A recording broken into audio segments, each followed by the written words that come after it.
এই যে একটা সোফা, সাথে আছে মাতেরেসা সহ ফেলে রেখে গেছে।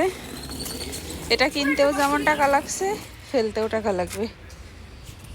ইউরোপ মানে শুধু খরচ, যেদিকে যাও যা করো তাই খরচ। এই যে হেঁটে বেড়াচ্ছি, এই হেঁটে বেড়ানো এরও টাকা দেওয়া লাগে আমার যা মনে হয় মাস শেষে।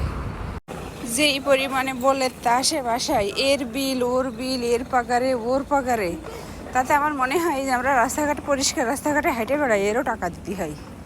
মানে কিসের মাধ্যম দিয়ে কাটে নেয় আমরা হয়তো বুঝতে পারিনি। ঠিক আছে, কারণ এই রাস্তাগুলো মানুষদের পরিষ্কার করায়, তাহলে সে মানুষের বেতনটা কোথা থেকে নেবে? হ্যাঁ, এই যে রাস্তা সকালবেলা পরিষ্কার করে গেছে, তাহলে যে মানুষটা পরিষ্কার করেছে, এই যে ইনি একজন পরিষ্কারক, ইনি রাস্তাঘাট পরিষ্কার করে, তাহলে ওনার যে গাড়ি তেল খরচ, ওনার একটা বেতন, এটা কোথা থেকে দেয়? অবশ্যই আমাদের এই হাঁটা চলা করি এর ভিতরতে নেয়।